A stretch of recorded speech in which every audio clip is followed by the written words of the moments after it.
Yeah, as opposed to. Oh, yeah. Oh, and I believe we have a forum. Right, we have Zoom here. So it's 6 p.m. We'll call the meeting to order of the Twinsburg Justice, Equity, Diversity, and Inclusion Committee. Welcome, everybody. Thank you for coming out this Monday evening. Today's agenda is really focused on fleshing out the details for our remaining 2 subcommittees, Justice and Police Relations and City Employment Diversity. I hope everyone has come chock full of ideas, including our friends on Zoom. Let me know if you can't hear me. We'll do the same. But yeah, do we have any audience participation? Is there anybody on Zoom who's not a committee member? Looks like Sheila Williams. She's listening. Oh, she's Ms. there. Williams, do you have Matt. anything you'd like to share? She can't talk. She Oh, she can't didn't. talk. We have a sign up process and no one wishes to speak. I don't think so. Thank you. Sorry for saying that. She saved me for myself. All right, so since we do have audience participation in terms of listening on Zoom, we don't have anybody signed up to speak. Correct. So we will move ahead to the next item of business, which is Justice and Police Relations Subcommittee. Chair will entertain a motion to open the discussion. So Thank you, Gil. Is there a second? Oh, Marty, did I see a second? Yep. All right. All right, so we'll open the discussion. Dave, if you don't mind, I think, can you talk us through a little bit of the thinking behind the subcommittee, the information that's available to us? and Sure. Where we're thinking of going with this? Thank you. Sure, I think as we initially looked at setting this up, we knew that this had to be a subcommittee, right? I mean, this topic has been a topic really since the beginning of time, that the last summer really focused on justice and police relations, and it's more than just police. And again, I'm thankful for the 2 officers we have to be able to give their input, and they can bring with them any policies that the committee would like, and the policies that our police department has regarding their interaction with the public, which is everything from use of deadly force, hands-on, use of non-deadly force items that we have, such as tasers, pepper spray guns, other weapons that would not be considered deadly force, all the way up to and including citizen complaints regarding police officer conduct. I think all of those policies and how they're implemented by our department are on the table. And I've had a number of conversations with Chief Noga, and he said, just let me know if you want him at any of those meetings as we kind of dive into it. And I think also what we need to do is, on that subcommittee, is start diving into some of the statistics that our police department generates as far as their interaction with the public. And the officers will be able to get into detail on this, but our interactions with the public are both from a community standpoint of giving written warnings, to having interaction with drivers, to actually stopping drivers for traffic infractions, to interactions with both the public and commercial community when the police department gets involved. And as we all know, police is a little different, obviously different than fire. The fire bell rings because something happens. Police are both patrolling and reactionary when they get calls. So I think all of that is on the table for discussion. I think some of these conversations are the conversations when we talk about potentially uncomfortable conversations are going to come up. And I think we all know that we go into this with our eyes wide open. And then what happens after somebody gets a ticket or some a citation? I've been a prosecutor for the city since 1998, exclusively for about 15 years, and then as needed. Well, we have a prosecutor now, and I fill in as needed. So when these cases go to court, there's also a disparity. And I certainly speak to that, and we have statistics available to the subcommittee and the committee as a whole, as we get into this, that will shed some light on where we are as a city and probably consistently where we are nationwide on this issue.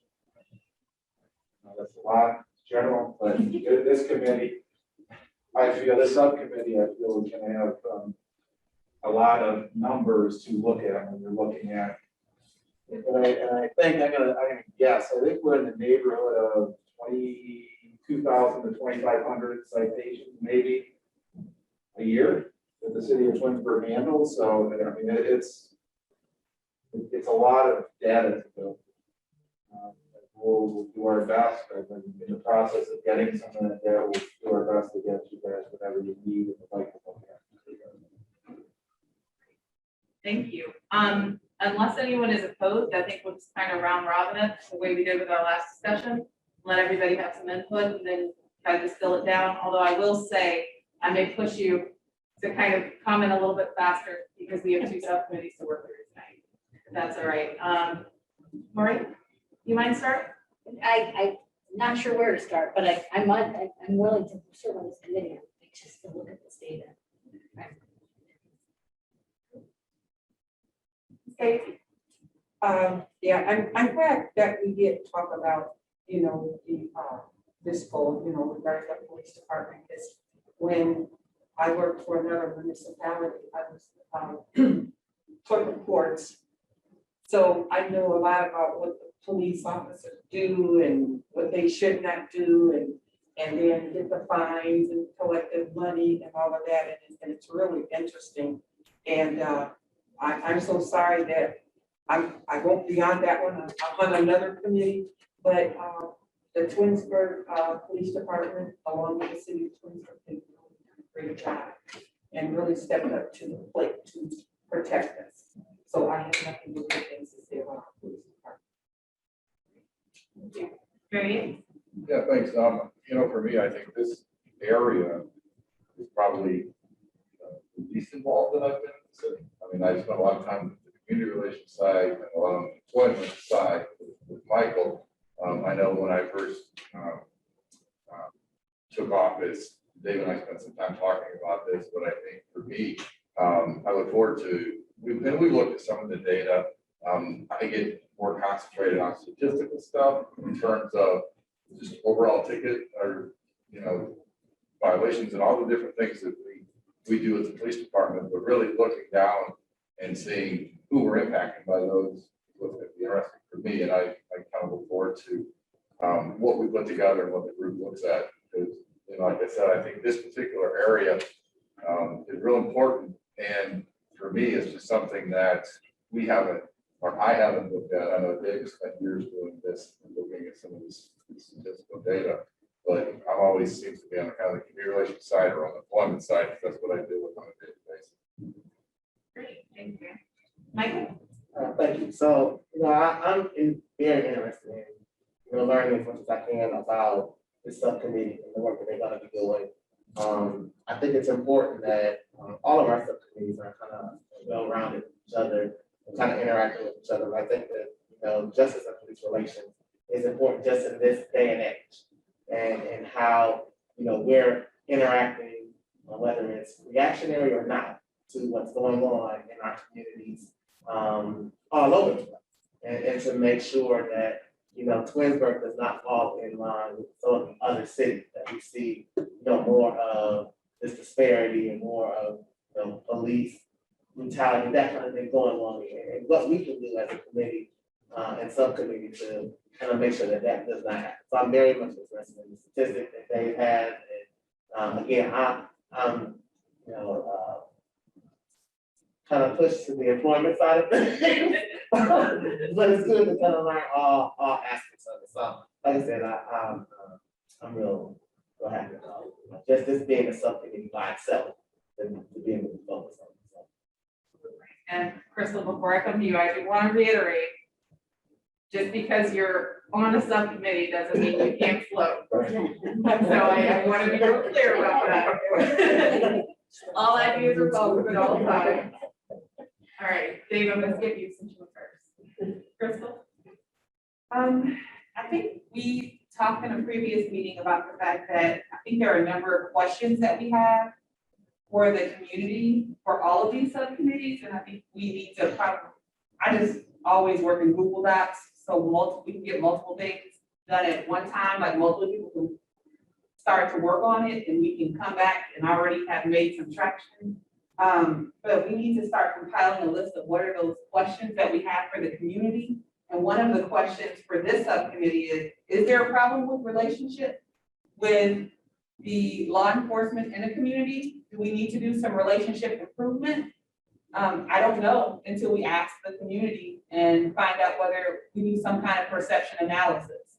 And then that can tell us whether or not we should be investing time and resources in trying to improve relationships. And then the other question, the other note is about data analysis, just to make sure so that we are looking into whether there are inequities related to race. I think that we would be well served by having a team of folks, whether it's us or it's some other group that does that for a living, looking at the data to see whether or not there are inequities that exist that we need to address as a city.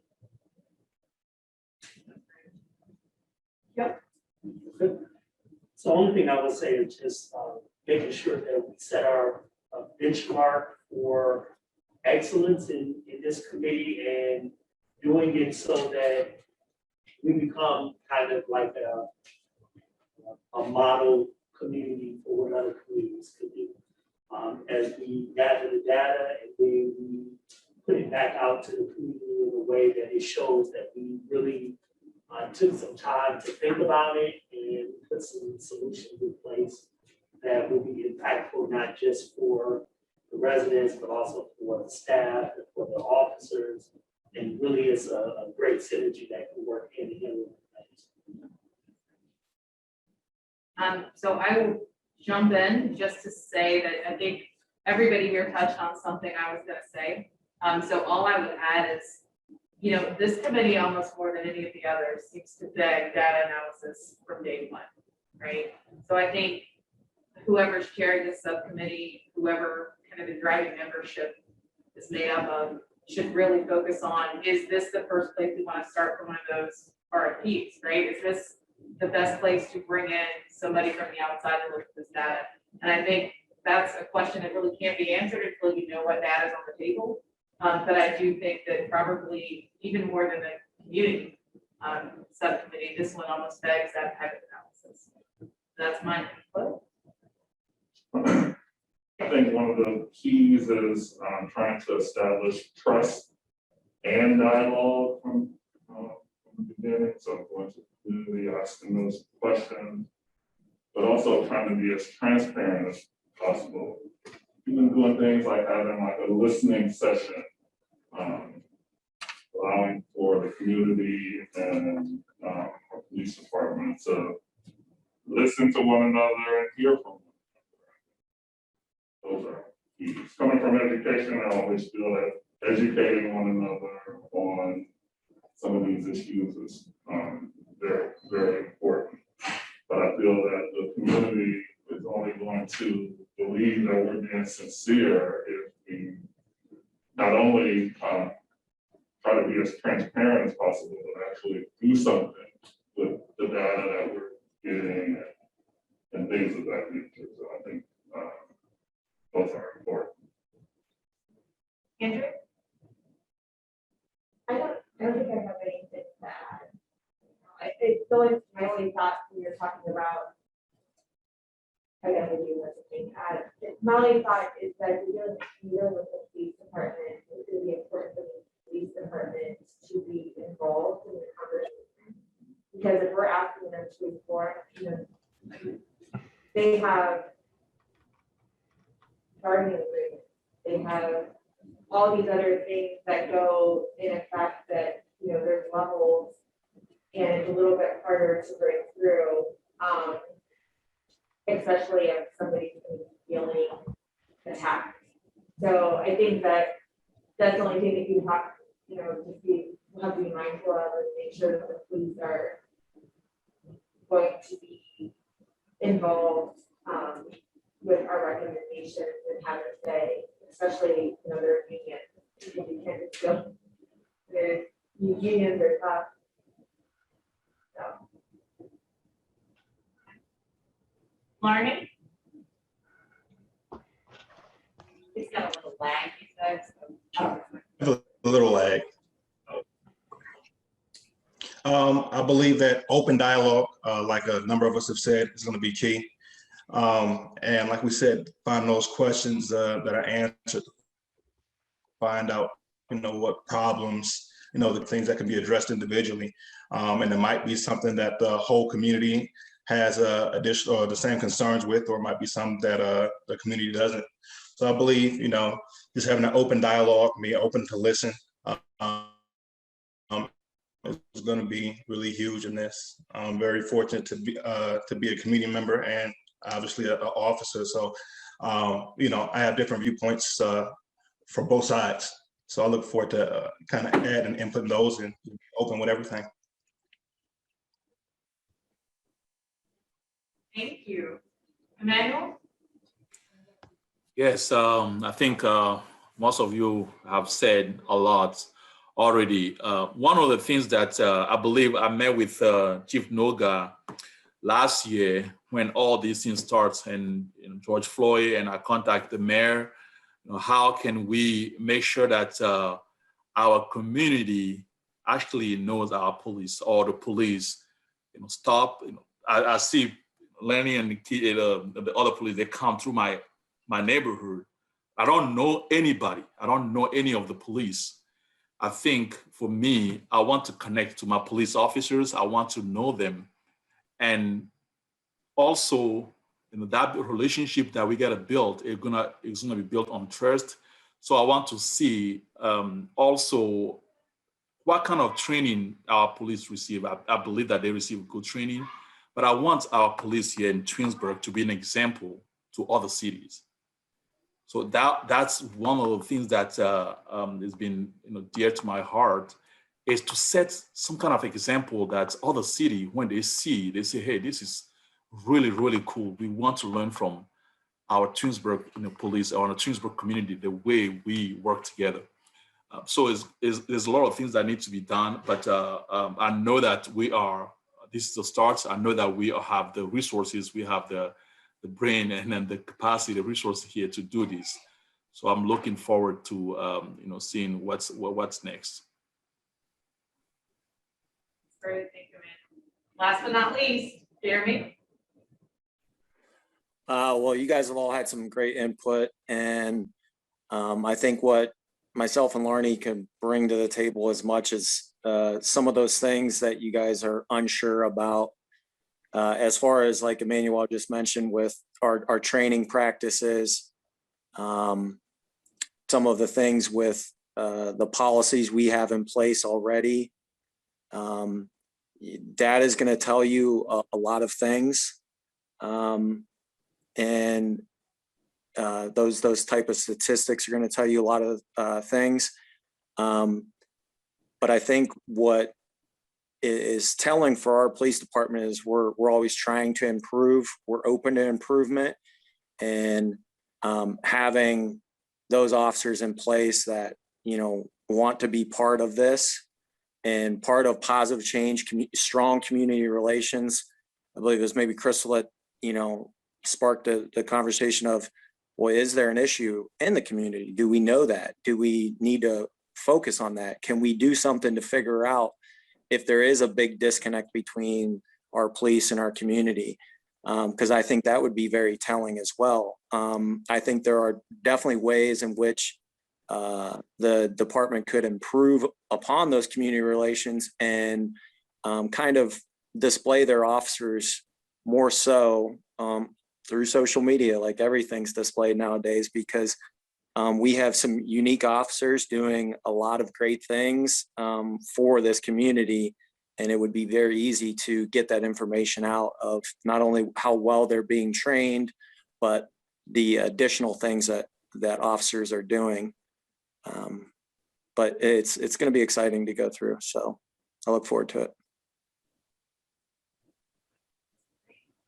All right. There was something that I thought of during this was, you know, a little over a year ago, I had an unfortunate incident. My son had some friends visiting from, they came into Twinsburg from Cleveland. And they had an unfortunate experience, not in Twinsburg, but in Solon. And I would like for this committee to make sure that the experience they had doesn't happen here. So whether they're a resident of Twinsburg or not, that we make sure that we are, you know, that this type of, and I'm anxious, I think that we have great relations with our police. I trust them wholeheartedly. But I also didn't expect this of another community. I was surprised the kids weren't, and that was heartbreaking. To have them come in and say, their parents said, don't go that way. I told you were gonna get in trouble. And I thought, are you kidding? Coming towards Solon, Twinsburg, this direction, you're afraid to come this direction, right? And I don't want, that's what I hope this committee, we can find out if there are issues. Like that's a problem. I want everybody to be affected by this, not just the community.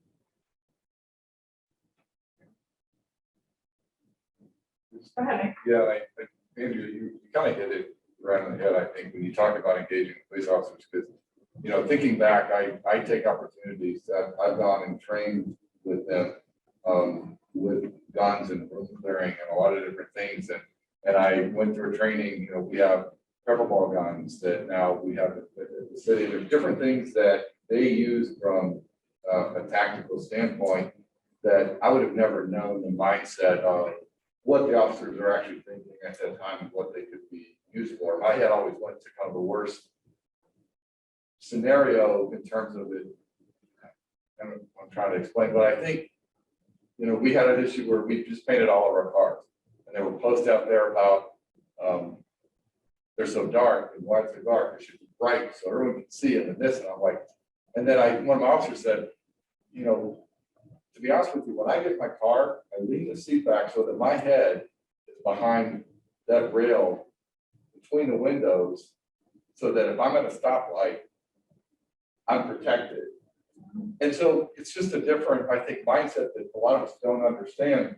When they get in a vehicle and are cruising, even in Twinsburg, it doesn't matter. They can be targeted at any time. And you know, and that's why you're seeing, I think, a lot of your darker color tones and, you know, less noticeable police car paintings. But I hadn't really thought about that, you know, when they designed it and put it on the vehicles. And, you know, so I think we can learn a lot just about the certain situations that we see happen in our communities, from, you know, arrest and those kind of things, really kind of engaging our officers and saying, okay, what's going through your head in your training that has you react in this way? And I think that that's going to be great for all of us as we, you know, continue this committee and are out in the community talking about what's going on here.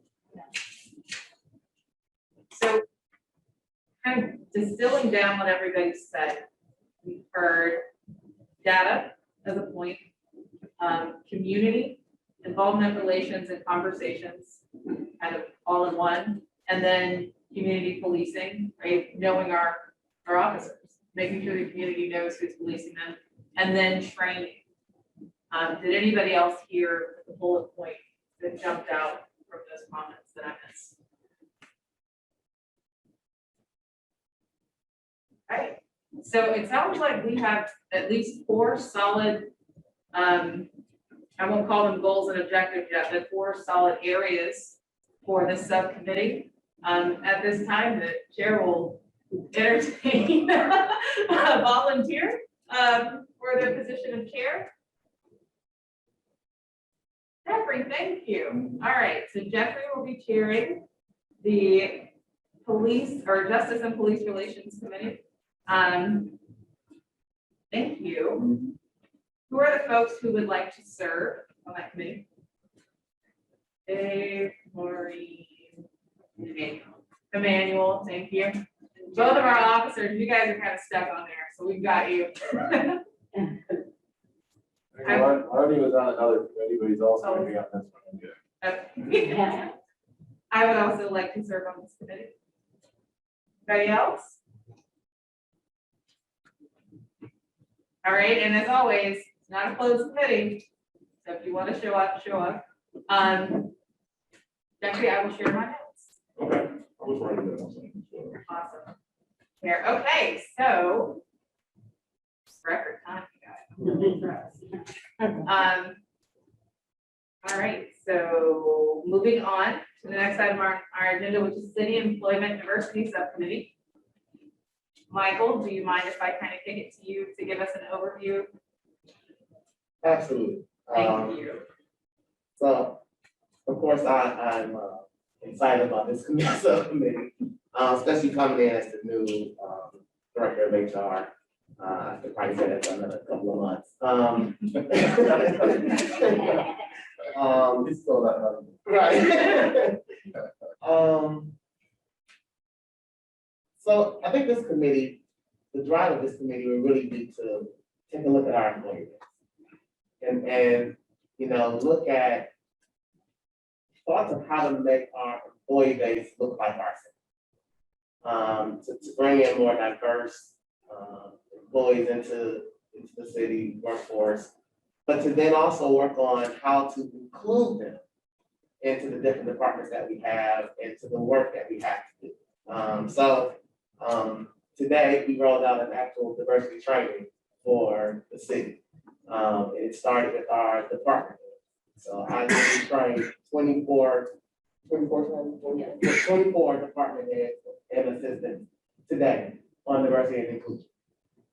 But I think what came out of that training was some discussion on this is where we are, but this is where we want to be.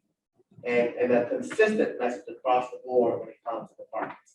So I think that this committee will really help to look at policy, to look at our procedures, to look at our hiring practices, to work with Civil Service Commission, and not to just look at it as a racial thing or an ethnic thing, but also a social economic thing, because that came up today. And what we can do to think outside the box on bringing in good, qualified, diverse people to kind of, I don't want to say shake it up a bit, but to shake it up and to really say, you know, we have to include everybody. And even those who are working, whether it's this building, whether it's plowing the snow on the street, whether it's, you know, over the kids in the rec center, whether it's in the fitness, whatever it is. It even rolls into police and fire. You know, what are we doing? Because those jobs are bound by civil service laws, you know, so what are we doing to look at that and kind of have these discussions now and to bring in those diverse employees. So I'm really excited about the city employment committee. So yeah, I yield right now. Thank you. And I just realized when you started talking, I forgot to say that I would entertain the motion to discuss. So sorry, y'all. Yeah, you did the roll too. Perfect. Thank you, Mayor. Okay, so we're gonna go in reverse order this time. So Jeremy, you still with us?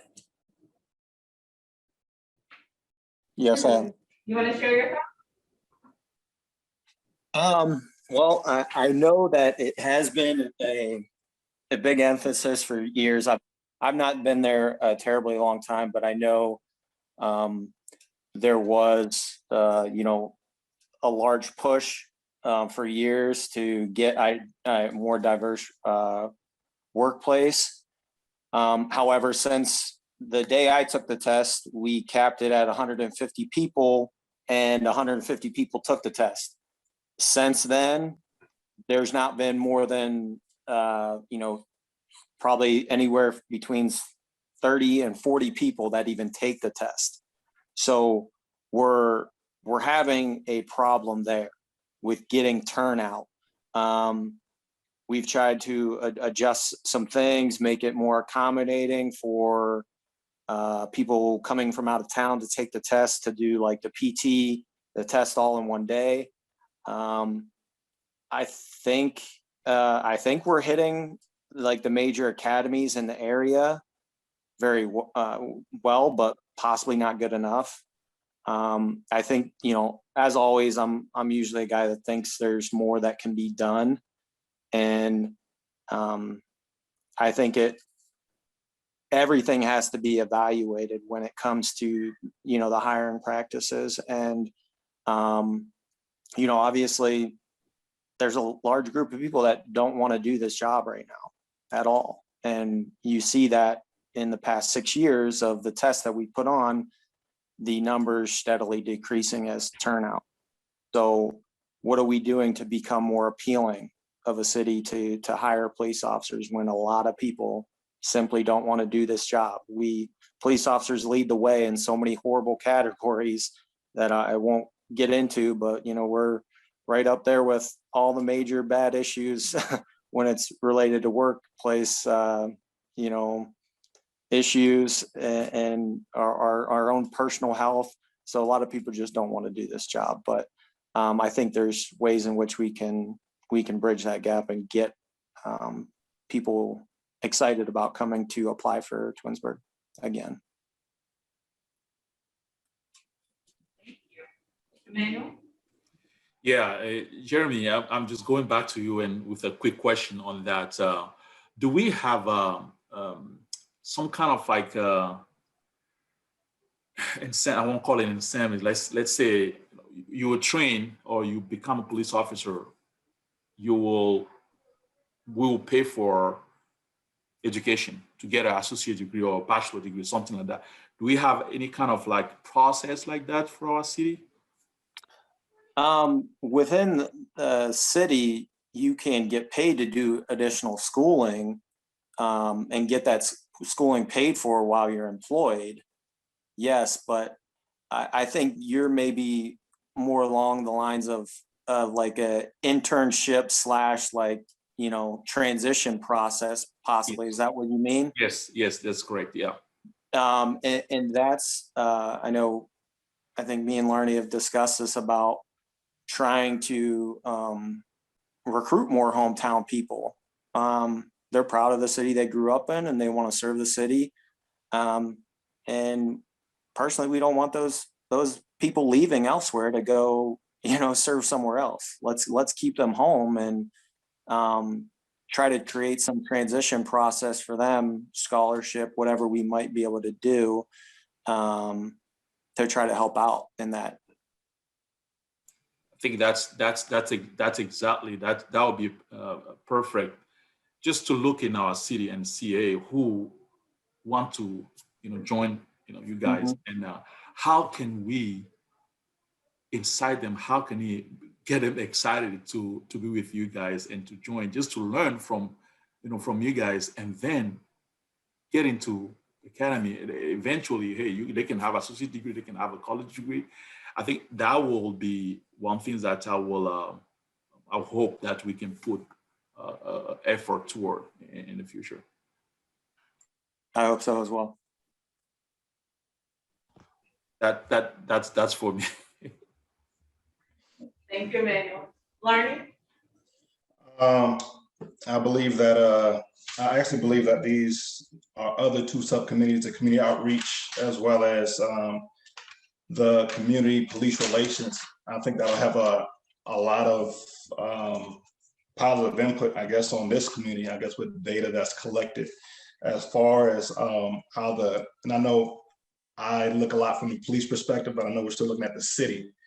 So just not just how police, but I guess how the city is perceived by the community and the relationship that's there. I think as far as if we're talking about pulling employment from the city of Twinsburg, and I know we're talking about we'll go out as well, but I think this, the questions that we get answered from the community will be able to play a big part in, I guess, how we move forward with the employees and the employment committee. I'm sorry, just to see how people perceive the city from the inside. We have our own views, and we'll be happy to expound on those and give our experiences. But like I say, I think these other two committees will play a large part in getting us some clarity on how to reach out, I guess, in the future for employment. Thank you. Andrea? So, and I, like you, I'm in the field, and there always seems to be that issue of. I'm sorry. Can you speak up a little bit? I think you're having trouble here. Oh, sorry. I can't tell you're having trouble hearing me. That's better. That's better. Yeah, I didn't speak up. I'm sorry. I'm actually a loud person, so I don't know why. Okay, so in the legal field, there's two issues, right? There's always, we can't find them. Right? And then they won't come here. Right? And I think that, and I just had a very awful conversation with the school district because my son's teacher told the class that Martin Luther King Jr. died of old age on Martin Luther King Day. And so I had to talk about that, right? Because I had to ask the question of, do you really believe that? Or were you just scared to tell the first graders that, you know, he was murdered? But within that, we started talking about diversity. We started talking about diversity in the schools, and there's a pretty awful statistic out there that says that no matter what family Black men grow up in, so whether you're middle class, upper class, or lower class, if you do not have a Black male teacher in your life, your chances of survival are just equally bad. And so my question was, how many Black male teachers and Black teachers do you have in the school district?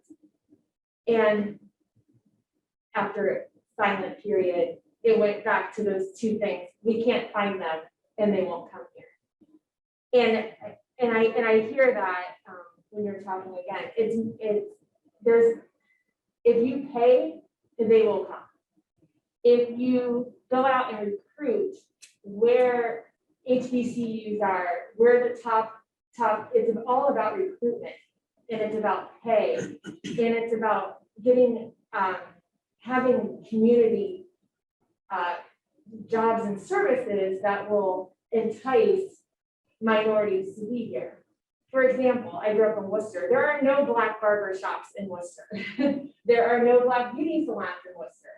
It's not necessarily a place that a Black person would want to go because you have to drive an hour to go get your hair done. But when you have those things that are in your community, people will come. I think Twinsburg is a great example. The minority rate, I'm sure, has skyrocketed over the last few years because there's services, there's industries here that you can come to that support minorities. So I do think that as far as employment, if you pay well, if you have a diverse employment base and you help get housing, help get in contact with a realtor, help with the school system. So they come in to buy a house, you don't take them on the opposite side of the train track. If you do those things, people will come. That's where it begins, obviously, is employment. The second part of that, which I think that, is actually the bigger issue, is retention. You could, at one time you could have 20 Black employees, right? And then all of a sudden you're down to 0, everybody leaves. And it's all about retention because you have to look at, are they getting equity in work? Are they getting the same type of assignments as their white counterparts? You have to look at, are they getting the same opportunities? Are they getting the same pay? Are they getting the same promotions? Are they getting the same mentoring? I know that I've been in places where I watch the leaders walk right past my office door every single day and ask, the white guy from Harvard to go to lunch every single day. He never had to turn in an assignment. He never had to do anything. He just had to be the white guy from Harvard. And I think that those are missed mentoring opportunities. And when you give people chances and you mentor, it goes so far. And then that's when you secure retention.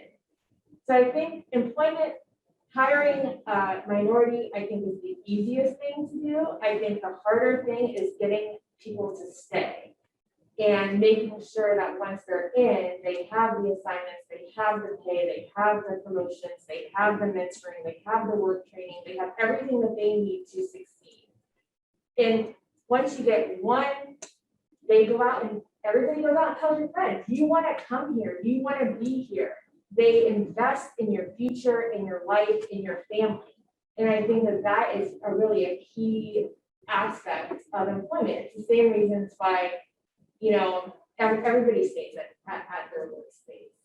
So I think obviously looking at numbers on this, you probably know offhand how many employees the city has, how many departments you guys have, and what your percentages are of African Americans, Hispanics, whatever, go down the list.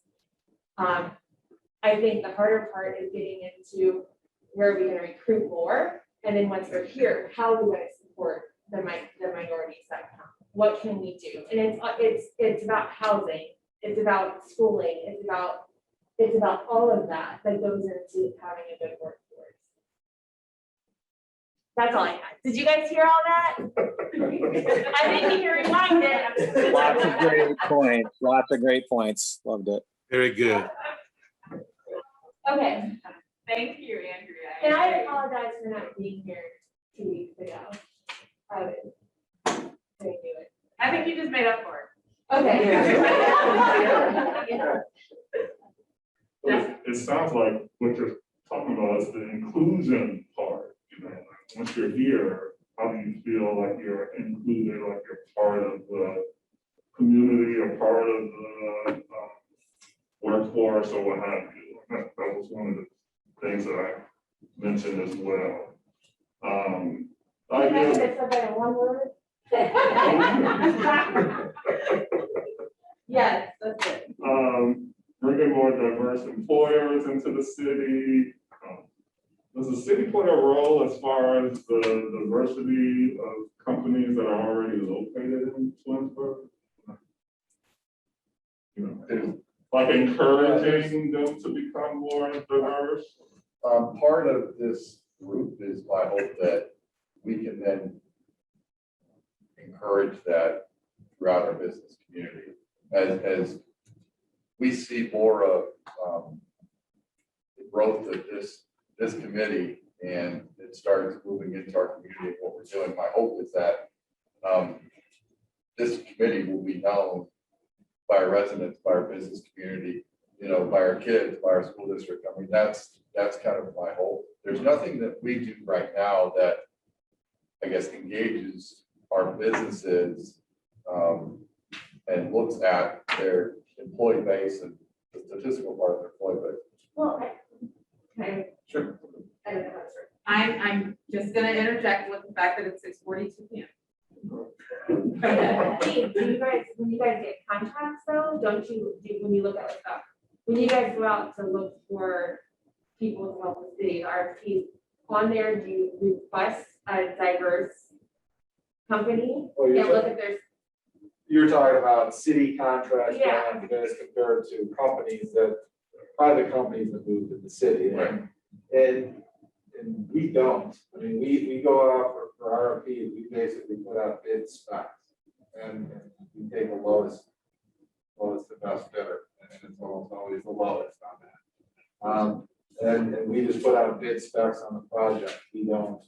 see, I think, couldn't you do that? There are options for that. There are, Yeah. you can give, and you're ranking them as far as credit.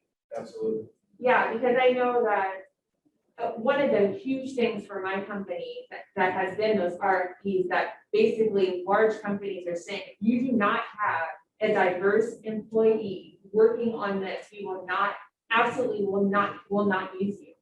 And before, what they used to do is, they love my name, they would just put down names of all the diverse employees.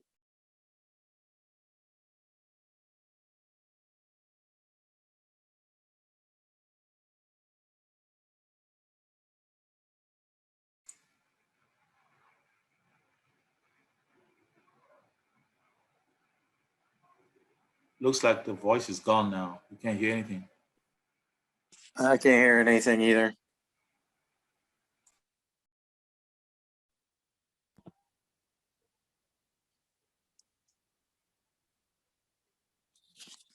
Do nothing.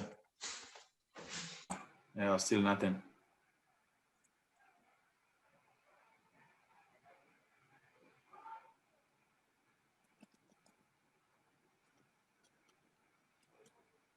Can I just message Shannon, let her know? All right, good.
We done, man. Let's go to bed. Right.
They said they can't hear us when we talk either, so I guess that's. Yeah. What about do you have Daisy's phone number? You call her. I'm gonna call Ted and then Jeremy. They can Call hear us. Mike. Call Mike. So I mean, at least we can hear them. Yeah. All right, Shannon said she could hear us. Okay.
So Lonnie, can they hear us though? Yeah. Oh, okay. Okay, all right.